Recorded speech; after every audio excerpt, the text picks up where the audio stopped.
welcome to the All-Canadian Reptile Girl. I'm Annaliese, and I think babies smell.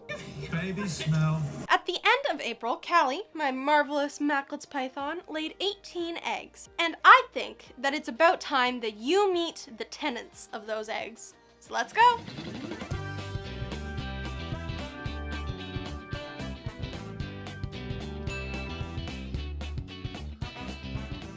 By the way, Oscar is here. He is off screen. I know he hasn't been in a video lately, but I just figured I would tell you he is in this video. Yes, and he is purring. So he is not just here against his will, he is here and happy to be here. Okay, so if you haven't watched the video when Cali laid her eggs, it's here. I mean, if you click up there in the corner of your screen, you can see it. I don't like store it in the drop ceiling up there. Like, you get it, yeah? Don't come to my house looking for videos. They're on the internet. I don't keep them here. Okay? Okay. Anyway, Cali laid 18 eggs. They looked great. A couple of weeks after they were laid, I candled the eggs. Candling is where you shine a bright light against the egg to see if they are viable. Looking for veiny looking lines, maybe fluttery movement, that kind of thing. You know what I mean. You saw that video, right? You didn't? Oh, that's right. That was a special video just for my patrons. They get some extra exclusive content that no one else gets to see. Behind the scenes stuff, extended bloopers, weird ramblings of a weird homeschooled kid. More than you see here. That kind of thing. If that piques your interest, you can check out my Patreon. Anyway, I candled the eggs a couple of weeks in and all 18 looked viable. Lots of veins, even some movement. They looked awesome. Notice the past tense. Then things got kind of weird. We had the eggs in the incubator at the right temperature, humidity was consistently high 90s, right where it should have been. But a lot of them kind of seemed to wrinkle up, and the shells seemed to be much thicker and harder than other python eggs I've seen or handled. I was kind of worried that many of the eggs weren't going to make it. They still showed good veins when candling, but externally they did not look great. I reached out to some folks who had bred Southeast Asian pythons in the past, and they said we had everything right. The eggs may turn out just fine. Basically, we'll just have to keep the humidity up and wait and see. So, in addition to the mini fogger in the incubator, we draped a damp paper towel over the eggs every couple of days. And incubate till there's no debate, right? All I could do was wait and see. As the weeks went on, some of the eggs plumped up a bit, but some were still kind of lumpy. One turned gray and then black and then pancaked and kind of squished down on in itself. It was pretty clear that that one was a dud, which is too bad. It was like the nicest looking egg at the beginning, and I was looking forward to see like a big baby come out of there, but apparently not. Based on when the eggs were laid, we had an idea of when we could expect them to start hatching. On Father's Day, during one of the regular checks, about a week-ish before we thought they might start hatching, my dad noticed through the top of the incubator a big black weird stain on the damp paper towel that was covering the eggs.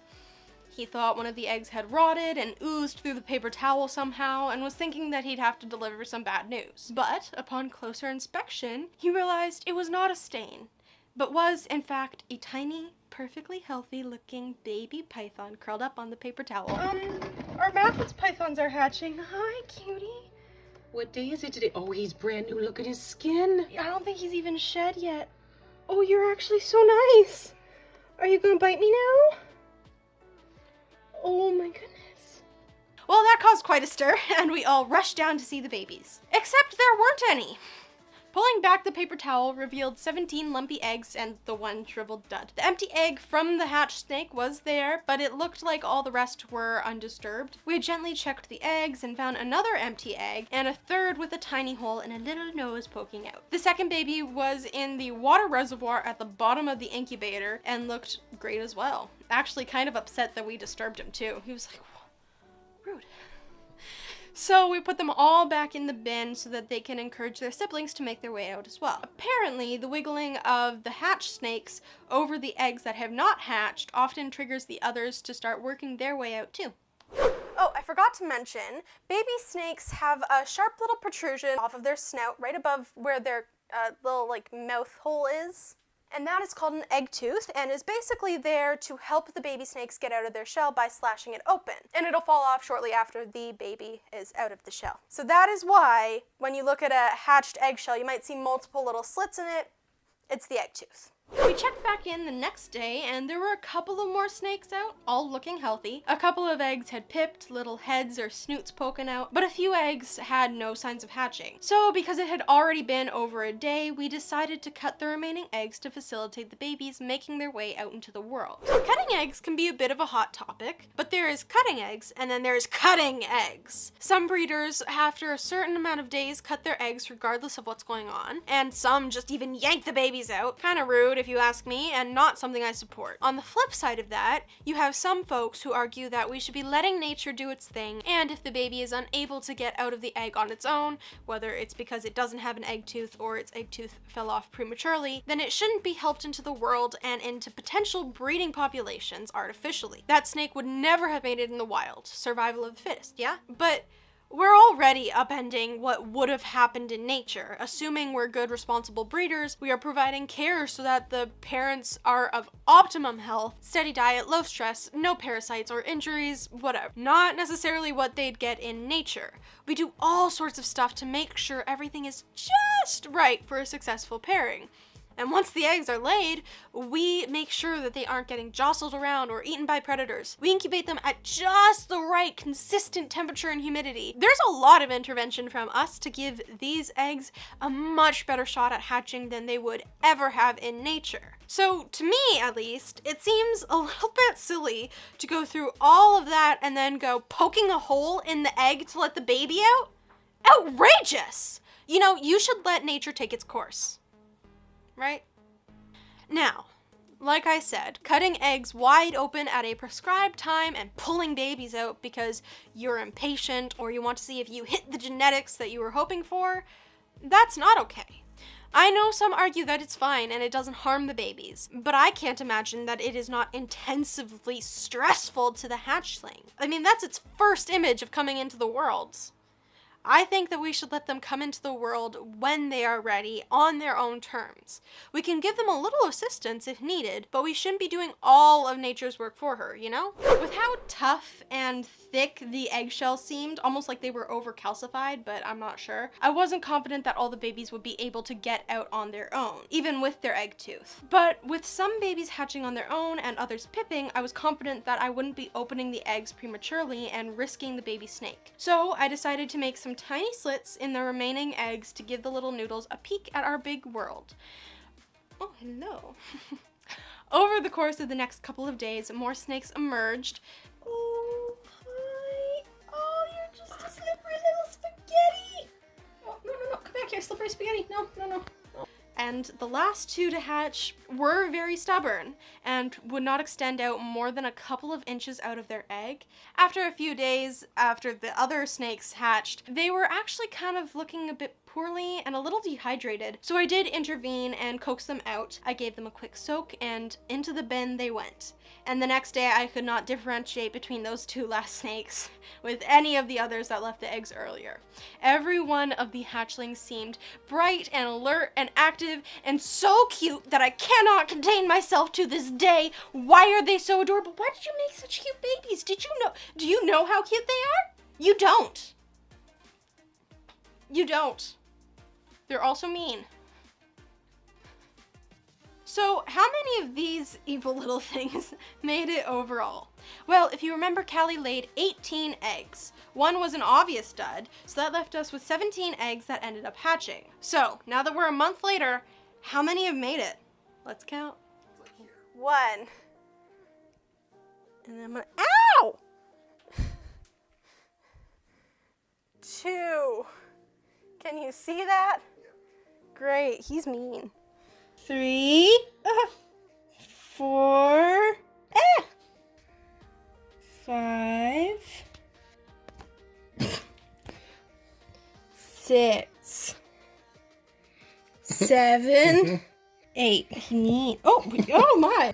9, 10, 11, 12,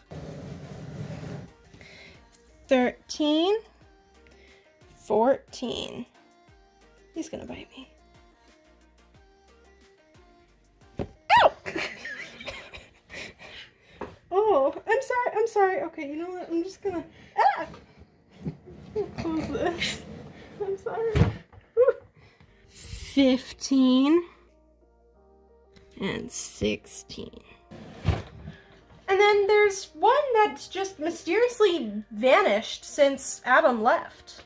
Don't know where it could have gone. 17 out of the 17 remaining eggs made it. And look at these guys! Aren't they just as cute as I said they are? No, they're cuter. They are just a little bit feisty, which is not surprising. Most baby snakes are. In their first few days, they actually weren't too bad at all, honestly. My corn snake babies were way worse. After a week though, yeah, they are demons. They're very snappy in their bins, but once they're out and being held, they do settle down for the most part, but you kind of have to actively work with them, not just film while holding one to get them to settle down. But yeah, he's looking me dead in the eyes. But yeah, no, they definitely have a bit of an attitude. He's already bit me like once, which is surprising. That's not a lot. Anyways, but you've seen their folks, right? They are absolute sweethearts, so that means there's hope. I'll get these babies tamed down, no problem. But I am going to do a bit of an experiment. I am going to handle 6 of them every day. I'm going to handle a different 6 of them 3 times a week. And the last 5 I am not going to interact with that way at all. I will feed them, of course, and move them as I need to for maintenance and health checks, but I will not be doing lengthy handling sessions. And Adam, I don't know, you're on your own for yours. I am going to try this over 2 weeks and see if there's a difference between the 3 groups. I'm not really sure if 2 weeks is long enough for a meaningful comparison, but I want all of these little guys to go to good homes, and I want whoever is getting them to get a well-socialized snake. Cali and Hobbes do have a reputation to maintain, eh? I mean, it's feeding day for the adults. The house smells like rats, which these guys don't necessarily know is food yet. And she's great. She was hoping for food when I went up to her enclosure though, but she didn't mind that she was getting handled instead. Anyway, I don't want a segment of these babies to be too far behind in their socialization, so 2 weeks shouldn't be a problem to catch them up on their handling and should still give me a bit of insight. But I'm really curious to see how it goes. I guess I'll see you in a couple weeks with my observations. And hopefully a less bitey baby. But I mean, wait, don't click off the video. You don't have to wait 2 weeks.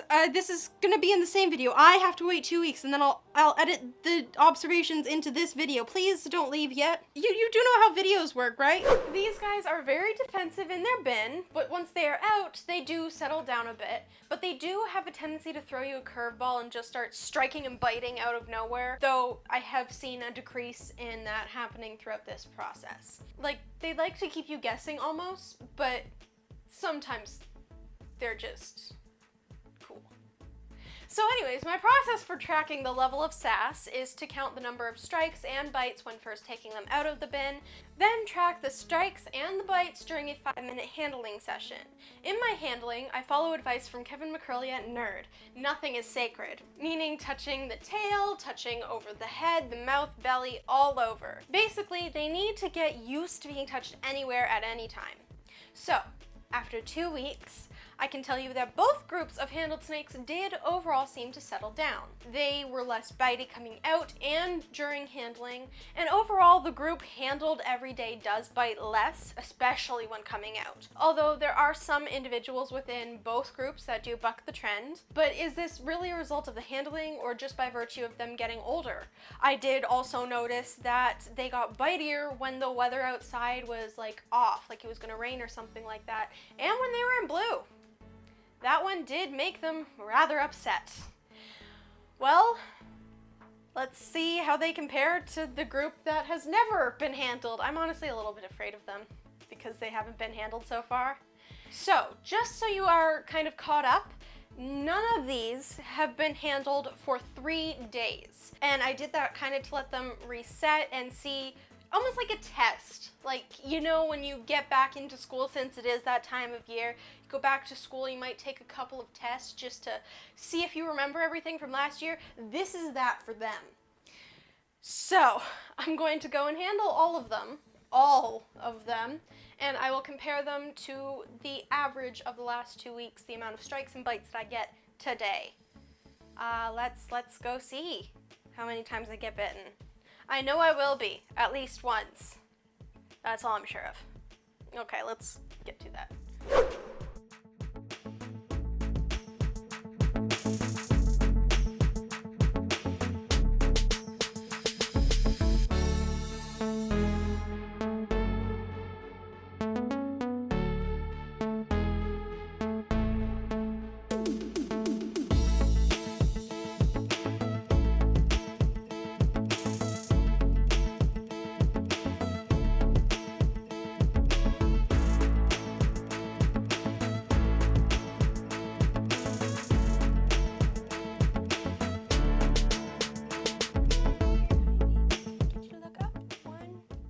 Job to help me pick you up without getting bitten.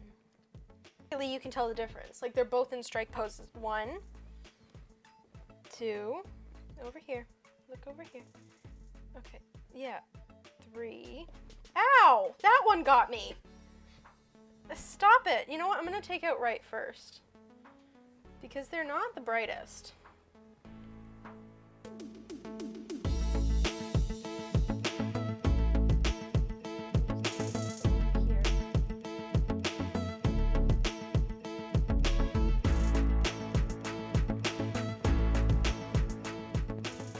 I did also make a note for this guy that he is dumb.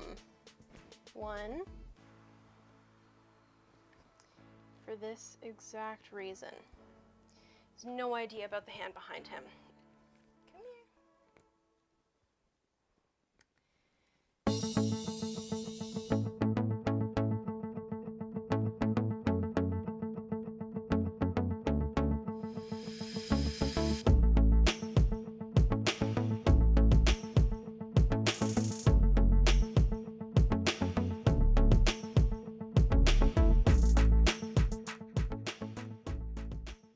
Not listening. Oops.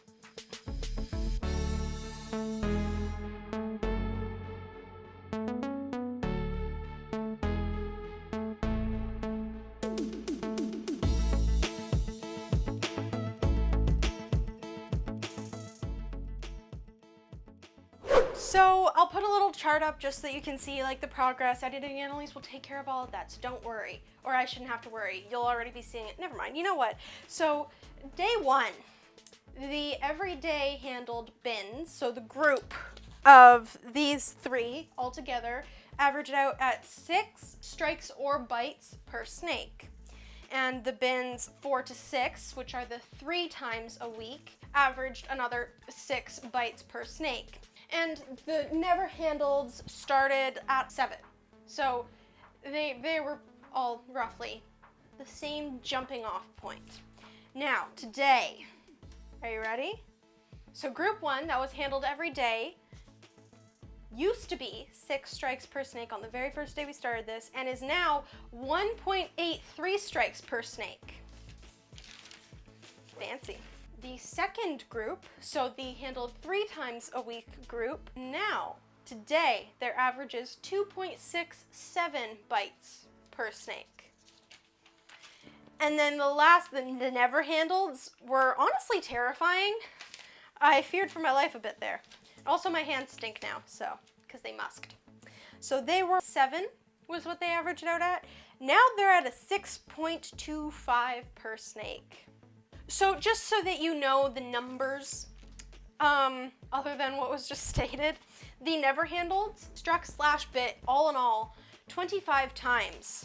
Just to put that in extra perspective, groups 2 and 3 have, let's count, 2, 4, 6, 8, 10, 12 snakes in them.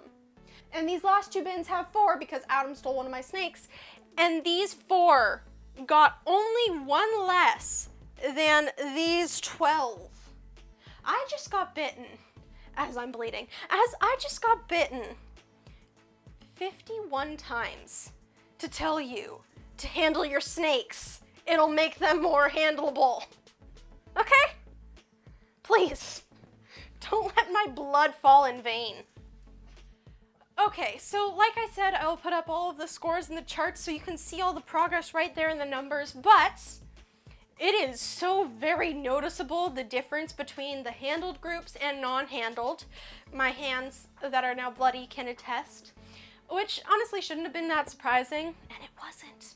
It's pretty well documented that once these guys hit 4 feet or so, they naturally settle down, but it's good to know that we can affect that through handling too, and don't just have to wait it out. And that's definitely clear, even between the handled every day versus 3 times a week.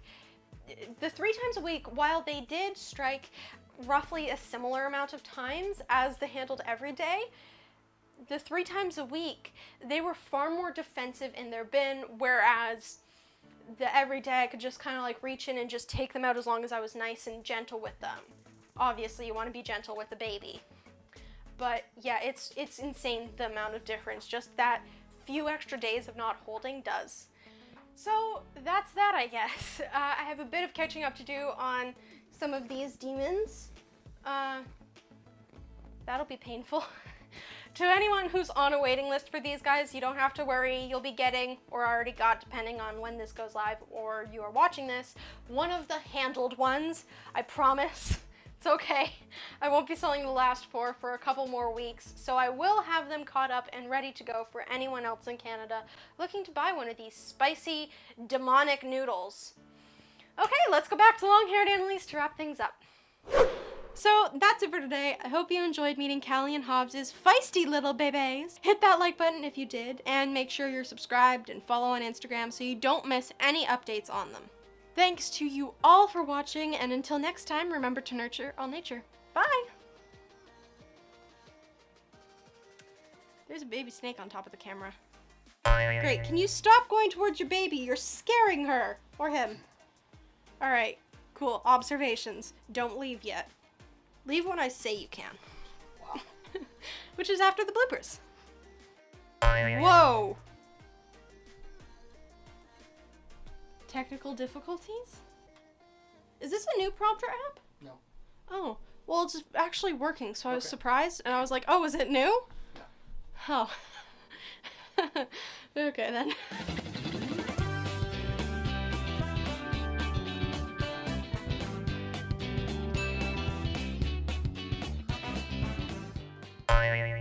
Right, Callie? Yes, you little babies. They're small. They're mean. Did you know your children are mean? Like, they're mean.